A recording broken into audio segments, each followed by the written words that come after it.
Crime rate almost 10% పెరిగింది ఇవాళ. ఎంత దారుణం అంటే తెలంగాణ మొత్తంలో ప్రతి 3 గంటలకు ఒక అత్యాచారం జరుగుతున్నది మహిళల మీద. ప్రతి 5 గంటలకు ఒక మహిళ కిడ్నాప్ అవుతుంది ఇవాళ తెలంగాణలో.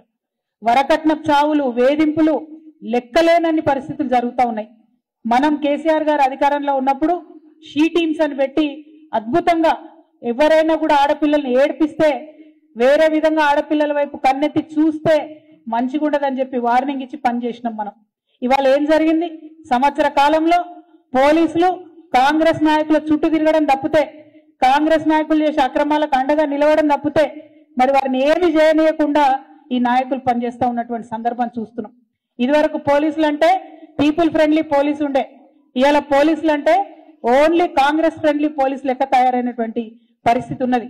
ఎంత దారుణంగా మనకి ఇలా క్రైమ్ రేట్ పెరిగిందన్న విషయం చూస్తుంటే నిజంగా ఎట్లుండే నా తెలంగాణ, ఎట్లయిపోయింది నా తెలంగాణ అని బాధ అవుతున్నది. ఎందుకంటే తెలంగాణలో ఆడపిల్లలు బాగుండాలి, సుభిక్షంగా ఉండాలని కేసీఆర్ గారు అనేకమైన కార్యక్రమాలు తీసుకున్నారు.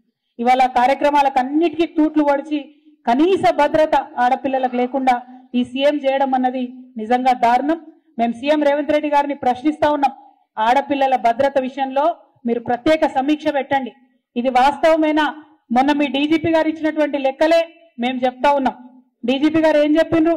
ఈ రాష్ట్రంలో 9.87% కేసులు పెరిగినాయి. మొత్తం ఈ ఏడాదిలో 2,34,158 కేసులు నమోదైనాయి. అందులో దాదాపుగా 3,000 అంటే 2,945 అత్యాచారాల కేసులు, అట్లానే మొత్తం మహిళలపై దాడులు, వేధింపులు ఇవన్నీ కలుపుకుంటే 19,922 కేసులు అయినాయి మహిళల మీద. అంటే ఎంత భయంకరమైన పరిస్థితి ఉందో ఒక్కసారి మనం ఆలోచించుకోవాలి. ఇలా లేనిది లేదు, అత్యంత దారుణంగా ఉన్నటువంటి పరిస్థితి. ఇంకా ఘోరం ఏంటంటే ఆనాడు మనం కేసులైతే వాళ్ళకి శిక్ష పడేలాగా చూసేది. ఇవాళ శిక్ష రేటు కూడా, కన్విక్షన్ రేటు కూడా చాలా తగ్గిపోయినటువంటి పరిస్థితి. ఒక పక్క నేరాలు పెరిగినాయి, ఇంకొక పక్క కన్విక్షన్ రేటు తగ్గిపోయింది. మరి ఈ విషయాల్ని గౌరవ ముఖ్యమంత్రి గారు చాలా సీరియస్ గా తీసుకొని మహిళా భద్రత విషయంలో ఈ రాష్ట్రంలో తప్పకుండా సమీక్ష జరపాలని చెప్పి మేము డిమాండ్ చేస్తా ఉన్నాం.